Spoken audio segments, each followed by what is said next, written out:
জাবের ইবনে samurai বলে আমি আসমানের চাঁদের দিকে তাকাইলাম, নবীজি কেমন সৌন্দর্য। ও দুনিয়ার মানুষ, জানুনি জানুনি নবী কেমন সৌন্দর্যমণ্ডিত। আমি জাবের যখন রাত্রি পূর্ণিমার চাঁদের দিকে তাকাই, তখন নবী আমি ওই পূর্ণিমার চাঁদটাকে পৃথিবীর সব থেকে বেশি সৌন্দর্যমণ্ডিত দেখতে পাই। আমার জাবেরের মনের মধ্যে একটা প্রশ্ন জাগে, আহা, লোকগুলা বলে দুনিয়ার মধ্যে আসমানের চাইতেও সুন্দর নাকি মুহাম্মদ? মুহাম্মদের সৌন্দর্য আর কেউ দিতে পারে না দুনিয়া। জাবের বলে আমি আসমানের দিকে তাকাইলে দেখি আসমান সব থেকে সুন্দর।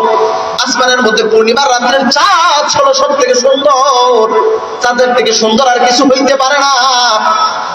আমি জাবের মনে মনে খুঁজি, আমি একদিন পূর্ণিমার চাঁদ যদি পাওয়া যায় আর মদিনাওয়ালার নবীরেও যদি পাওয়া যায়, তাহলে দুইজনের চেহারার মধ্যে মিলাই দেখবো কে বেশি সুন্দর।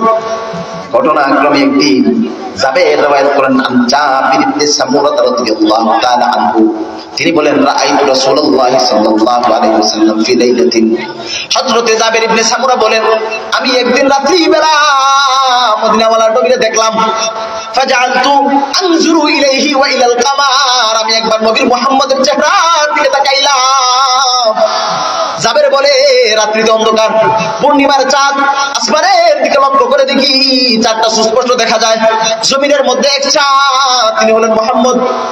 আমি জাবের একবার জমিনের চাঁদের দিকে তাকাইলাম, একবার ফাজআলতু আনজুরু ইলাইহি ওয়া ইলাল কামার, একবার আমি মুহাম্মদের দিকে তাকাইলাম, একবার আমি আসমানের চাঁদের দিকে তাকাইলাম।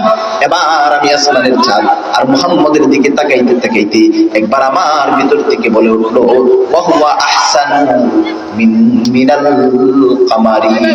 জাবের বলেন আমার উত্তর বলে দিচ্ছে আসমানের যে চাঁদ আছে ওই চাঁদের থেকেও নবী মুহাম্মদ বেশি সুন্দর।